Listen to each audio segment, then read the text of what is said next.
Can you imagine how a group of teenage girls, in one night of playful deceit, changed the course of American history? The year was 1692. Salem, a quiet Puritan village, became the stage for one of the darkest chapters in America's past. Religion turned into a weapon. Fear became the judge. And the innocent, they were labeled witches for crimes as simple as dreaming strangely or holding someone as gaze for too long. Once accused, death was almost certain. The church, the courts, and self-proclaimed saints led the charge, masked in righteousness, driven by hysteria. This isn't just history. It's a warning how paranoia and rumor can drag a society into the shadows. Watch the full video, subscribe to our channel, and let us know in the comments what's your take on this haunting tale. 1692. In the Massachusetts Bay Colony, the small town of Salem Village lay frozen under a bitter winter. Snow beyondary blanketed the narrow roads, and the wind carried an eerie silence through the barren trees. His 9-year-old daughter, Betty Paris, and his orphaned niece, Abigail Williams, suddenly began acting in strange and terrifying ways. They screamed, writhed on the ground, clawed at their skin, and spoke to unseen forces. The family summoned a local doctor. After failing to diagnose any physical illness, he gave a chilling verdict. This is not a disease, it is the work of witchcraft and homeless beggar. And Sarah Osborne, an elderly woman who rarely attended church. Most residents were Puritan Christians, a devout religious sect who lived by strict codes and deep fear of God. To them, the devil was real, ever lurking, constantly setting traps for the righteous, and his most dangerous allies were said to be witches women who had supposedly made a pact with Satan to bring ruin upon the community. Their performances were accepted as testimony. Reverend Samuel Paris was the village's minister. She wore bright clothing, stayed out at night, and had even in the eyes of Salem that was more than enough to mark her as immoral. In June 1692, Bridget Bishop became the first victim. She was hanged on Gallows Hill. They believed this was God's justice being carried out. Those who couldn't prove their innocence were sentenced to hang. She even claimed there were many other witches hiding in Salem, walking among the villagers in secret. Her confession acted like fuel on an already blazing fire. Though the other two women denied all accusations, the people believed Tituba, an elderly healer who knew about herbal medicine, was branded a witch. A farmer who skipped church was called a servant of Satan. According to colonial law, refusal to plead meant you could not be tried. To force a plea, authorities used an ancient form of torture pressing. Simply saying "I am not a witch" meant nothing. In fact, those who confessed were often spared. Then stone after heavy stone was added, meant to crush him until he agreed to speak. If a neighbor wanted your land, all they had to do was claim they saw you in a dream or that you cursed their cow. Even family members turned against each other.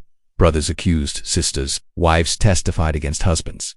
Fear turned to betrayal. Or was it a perfect chance for revenge, greed, and personal vendettas? But those who told the truth, those who refused to lie, were executed. Even acts of kindness or intelligence were twisted into signs of witchcraft.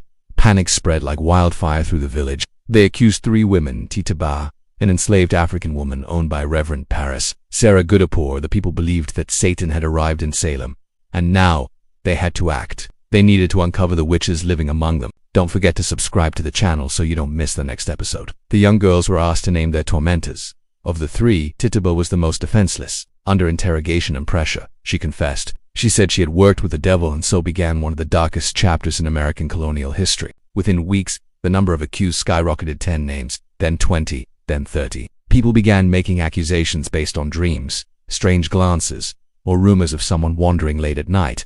No hard evidence was required, no documentation, no rational proof.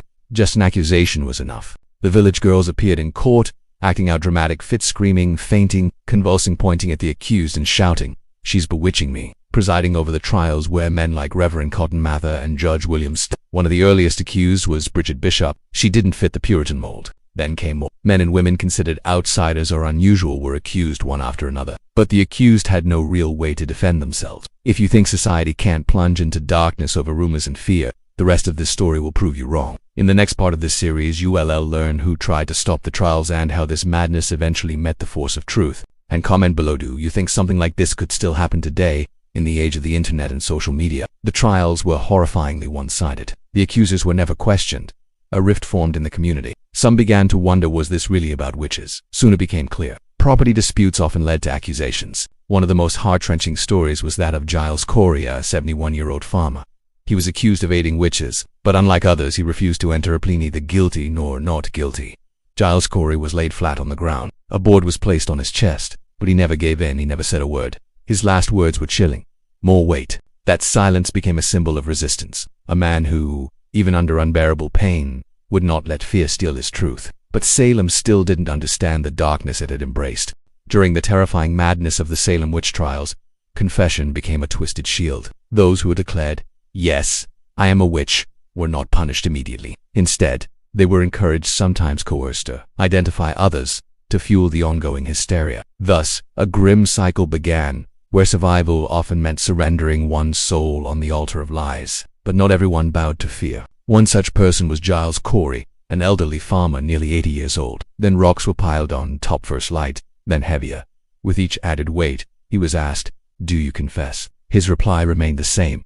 More weight. His wife, Martha Corey, had already been arrested under charges of witchcraft. Martha was deeply religious, intelligent, and courageous. She had dared to question the court directly, asking, "How can a dream be accepted as evidence?" Some spent time in jail. Others were quietly released after public interest waned. But none of them returned to normal life. Society did not forgive, the stigma of which clung to them forever. They were ostracized, whispered about, and feared. If someone like Rebecca Nurse could be declared a witch, no one was safe. Or had it become a frenzy fueled by vengeance, greed, and fear? Without it, they could not legally hold a trial. So they turned to a rarely used and brutal method: pressing. Yet she was accused based solely on the dreams and visions of a few teenage girls. Initially, the jury found her not guilty. But Judge William Stoughton, unsatisfied with the verdict, demanded a re-evaluation. In the second trial, Rebecca was found guilty and hanged. At first, Cotton supported the trials, but his stance began to waver. Increase Mather took a stronger position, famously declaring that single question marked her as dangerous in the eyes of a society drunk on fear. Communities had turned against themselves. In a society built on faith, fear and self-interest had co-opted the system, using it to silence dissent and enforce conformity. Truth became dangerous. Reason was treason. Shortly after Martha's arrest, Giles Corey himself was accused of being an accomplice to witchcraft. His ribs cracked, his chest caved in, but he never gave the court what it wanted. In 1711, a bill was passed to restore the names and rights of some of the victims. Surviving family members received financial compensation, though small and often too late. But it wasn't just bravery that guided his silence. He knew that if he entered a plea, his property would be forfeited to the government. But by refusing to plead, he ensured that under colonial law, his land would pass to his children and not be seized. He ordered that all remaining accused individuals be released from jail. The government no longer wanted to be associated with the wave of panic it had once supported. In this way, Giles Corey died not only for truth but to protect his family's future. His final words before dying were the same: more weight. The court demanded that he pled guilty and not guilty so the trial could proceed. But Giles refused. He simply said, "I am innocent." Still, the court needed a plea to move forward. Giles Corey was taken to an open field. He was laid on the ground, a wooden board placed over his chest. For 3 agonizing days, Giles Corey endured this torture. Giles Corey's death became a historical symbol, an act of courageous defiance in the face of injustice. His was a death by principle, and his silence echoes even today as a voice for justice. Meanwhile, many who confessed to witchcraft were spared execution. Another deeply tragic case was that of Rebecca Nurse. She was the epitome of goodness, pious, charitable, respected by all. The shock of her execution sent ripples through the community. Gradually, doubt began to take root in the minds of the more thoughtful citizens. Was this truly divine justice? Among those who began to question the trials were 2 powerful religious figures: Reverend Cotton Mather and his father, Increase Mather. "It is better that 10 guilty persons escape than that one innocent suffer." That one statement shook the foundation of the trials. Following growing concern, Governor William Phips intervened. In 1693, he dissolved the special court of Ogia and Termina that had overseen the witch trials. But by then, the damage was irreversible. 20 people had been executed, 19 by hanging, 1 by pressing. Dozens more had wasted away in prison. Families were shattered. Land had changed hands. Perhaps most chilling of all, it had all been done in the name of God, with the full authority of the court and the church. The Salem Witch Trials weren't just a legal disaster, they were a form of religious terrorism. In the years that followed, shame grew. The colony began issuing official apologies. Even so, for centuries, no official government body declared all those accused to be innocent. Can it bring back the dead, heal the scarred, rebuild the lives shattered by mass hysteria? It wasn't until October 2001, over 300 years later, that the Massachusetts government formally cleared the names of every person convicted in the Salem Witch Trial, declaring them innocent of all charges. But the question remains, can such a declaration undo what was done? The Salem Witch Trials began with a few teenage girls and their strange, inexplicable behavior. Betty Paris, Abigail Williams, and Ann Putnam, related by blood or neighborhood, started acting erratically. So it was declared, these girls were victims of witches. They screamed, cried, rolled on the ground, and claimed unseen forces were tormenting them. Dr. William Griggs, the town physician, found no medical explanation. And when medicine fails, society often turns to religion or superstition. Religion, punishment, and repression shaped daily life. Known today as conversion disorder, it occurs when psychological stress manifests in physical symptoms. Once one girl began convulsing or screaming, others followed, caught in a spiral of shared delusion. The girls lived in a stifling world with no outlet for rebellion until this drama gave them a voice. Her father, Thomas Putnam, was embroiled in land disputes. Her family's prominence could not shield her from the claws of personal vendetta disguised as divine justice. Many of those he clashed with suddenly found themselves accused of witchcraft. In such an environment, their hysteria may have been a form of psychological release. Why would a devout woman or a church minister suddenly become an agent of the devil? Abigail Williams, the niece of Reverend Samuel Parris, may have exploited her family's position to target those she disliked. The girls would faint in court, scream, cry, and claim to see evil spirits hovering around the accused. Families had been shattered, lives destroyed, and a community scarred forever. Outside the courtroom, though, witnesses often observed them behaving completely normally. Their possessions seemed reserved for public spectacle. Resentment, jealousy, and social conflict became weapons in the guise of spiritual warfare. With that, the church, society, and local authorities placed their faith in the words of these young girls. And Putnam, now an adult, stood before her church and confessed. That trust laid the foundation for one of the most horrifying mass trials in American history. My false accusations led to the deaths of innocent people. The real culprits included the adults, fathers, ministers, judges, and neighbors. Without their endorsement and support, the trials could never have reached such devastating heights. It was a collective failure of a society blinded by fear, superstition, and blind faith, where justice was sacrificed on the altar of religious hysteria. Historians suggest that their behavior stemmed from several overlapping causes. First, there was immense social and psychological pressure. Life in Puritan New England was suffocating. Rules governed every aspect of existence, especially for girls. Second, some researchers argued they suffered from mass hysteria, a psychological condition in which one person's fear or behavior spreads like wildfire. This could have caused visions, tremors, and paranoia. However, this theory has not gained wide acceptance among scholars. Third, a controversial theory points to ergot poisoning. Rye grain in the region may have been infected with ergot, a fungus that produces hallucinogenic compounds chemically similar to LSD. Fourth, and perhaps most convincingly, the girls' accusations were driven by revenge and personal bias. And Putnam's family in particular has been tied to conspiracies. Rebecca Nurse, a respected and devout woman, became a target in part due to a land boundary feud with the Putnams. The accusations didn't stop at words, they came with elaborate performances. Eventually, the lies began to unravel. When highly respected citizens started being accused, public doubt grew. A pivotal moment came in 1706, 14 years after the trials ended. I have made a terrible mistake. Her admission was a haunting echo of a lost errand.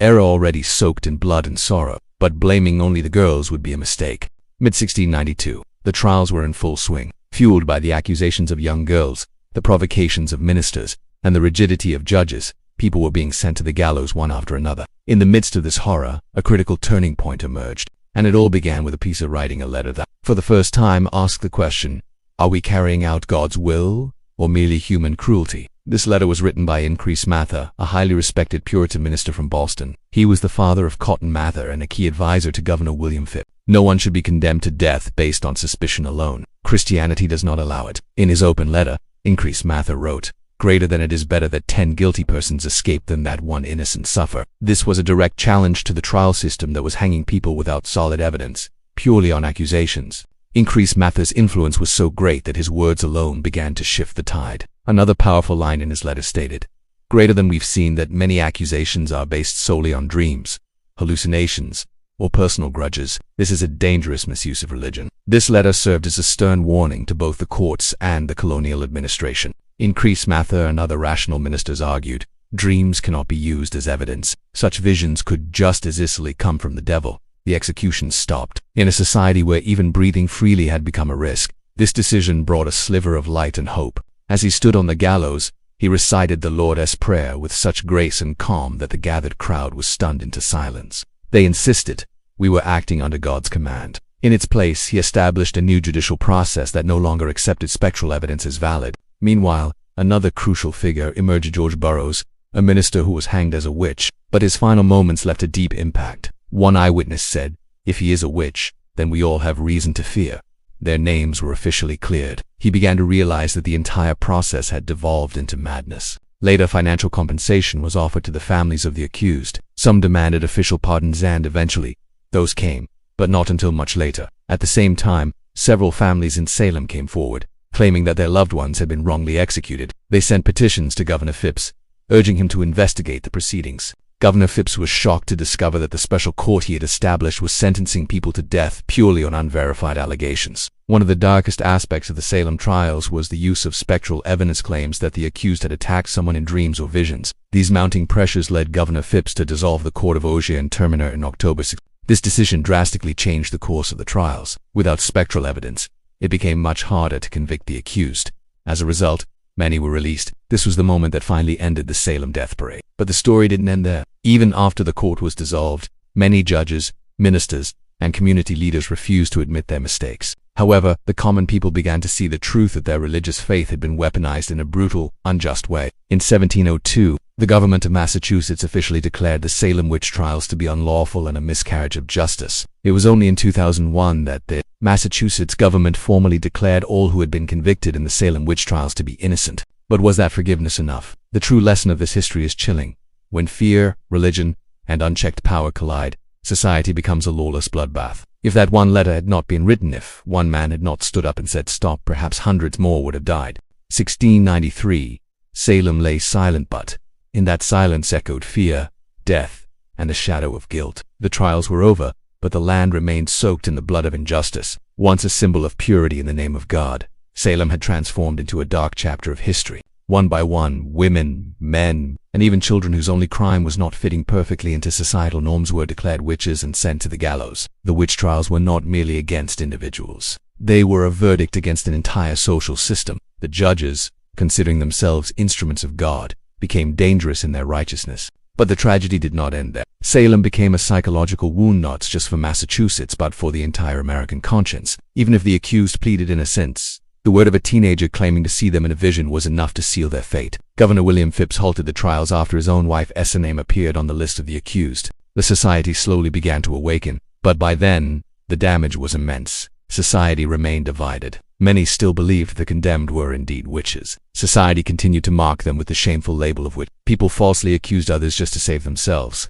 Children, women, even family members could not defend each other, lest they be branded witches. Yet the shift in social mentality took time. Fear and superstition had deep roots, but such declarations could not undo the damage. Many families were never able to restore their reputations. The stigma of being descendants of witches lingered for generations. The society descended into a paranoid, distrustful mob void of reason or empathy. The trials became a vital lesson on justice, liberty, and reason. And when such wrongs are entrusted to society, they carve a chapter written in blood. Arthur Miller's The Crucible symbolized not just Salem but the era of McCarthyism in America. The noose may now be a screenshot, a hashtag, a viral outrage, but the execution remains just as real. But if we don't, Salem will come again. The play reflected how, in any age, mass hysteria could lead to innocent lives being destroyed on suspicion alone. Because history is not just a book, it is the mirror that shapes our future. A better society requires free thought, independent voices, and respect for reason. If fear, suspicion, and religious extremism once again gain power,